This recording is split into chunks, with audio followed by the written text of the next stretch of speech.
Alors une tumeur de vessie n'infiltrant pas le muscle, en fait elle peut récidiver et quelquefois elle récidive sous la forme d'une tumeur infiltrant le muscle, c'est ce qu'on appelle une progression.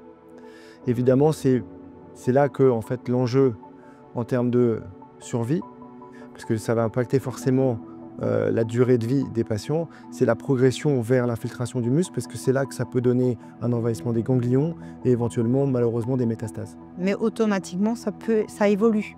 Pas toujours, c'est-à-dire que dans 30 à 40% des cas, globalement, on n'a aucune récidive, même à long terme. Même à long Parce terme. que, évidemment, les chiffres qu'on a les plus précis, c'est à 2-3 ans, mais on a tous des patients qu'on suit à 10-15 ans. Oui. Et il peut y avoir aussi des récidives tardives, même au-delà de 5 ans et même au-delà de 10 ans. C'est pour ça qu'aujourd'hui, les recommandations de l'Association française d'urologie, c'est de suivre à vie les patients qui ont des tumeurs dites à haut risque. Et est-ce que quand c'est infiltrant d'emblée, est-ce que ça veut dire qu'on avait déjà un cancer non infiltrant qui n'a pas été détecté à temps, ou ça peut être tout de suite infiltrant?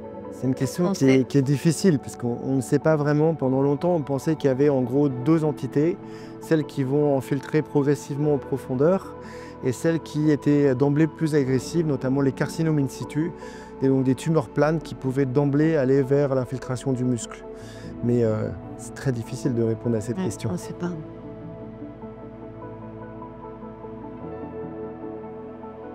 Alors la BCG, c'est la complication la plus grave qu'on puisse avoir sous BCG, donc c'est une contre-indication à continuer ou à refaire du BCG. Donc clairement, le BCG n'est plus une option thérapeutique. Quelles sont les alternatives? Généralement, on s'arrête, on surveille le patient, et s'il y a une récidive, on propose un autre traitement. Et donc évidemment, ce traitement secondaire dépendra du type de récidive. S'il y a une récidive de bas grade, globalement, on fait de la chimiothérapie intravésicale qui peut être de la mitomycine, de l'épirubicine. Si c'est une récidive haut grade, là, on est quand même beaucoup plus en difficulté, puisque globalement, on est plutôt dans la case cystectomie, même si c'est potentiellement un surtraitement, puisque le BCG n'a pas été arrêté à cause de la récidive, le BCG a été arrêté en cause de la tolérance, et du coup on peut penser qu'il y a eu sous-traitement par BCG, et du coup la cystectomie est peut-être un surtraitement. Et dans ce cas-là, on est un peu en difficulté, et donc on peut proposer des alternatives, type chimiothérapie chauffée, comme vous parliez tout à l'heure, ou gemcitabine docétaxel par exemple. Et pour reconnaître un BCGite, il y a une petite carte maintenant qui a été développée, je crois, pour permettre aux professionnels de la santé de reconnaître les signes. Qu'est-ce que vous recommanderiez aux patients qui ont des symptômes en cours de traitement de BCG? Je pense que pour bien dépister les complications potentiellement sévères du BCG, il faut déjà bien informer les patients en amont. Par exemple, je pense qu'une consultation infirmière pré-instillation, un peu d'éducation thérapeutique est fondamentale.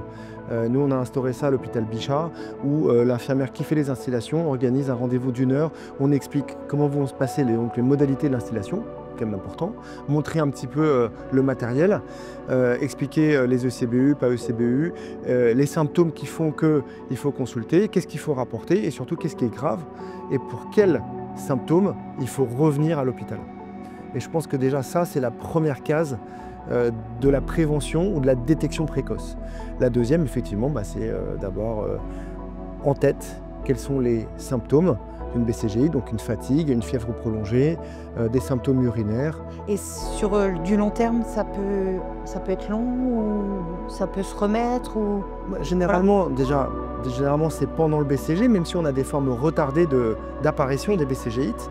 Alors après, en termes de séquelles, c'était plutôt ça la question. Oui, c'est ça. En termes de séquelles, dans la plupart des cas, quand c'est dépisté et que du coup c'est traité par une thérapie adaptée, il n'y a pas de séquelles.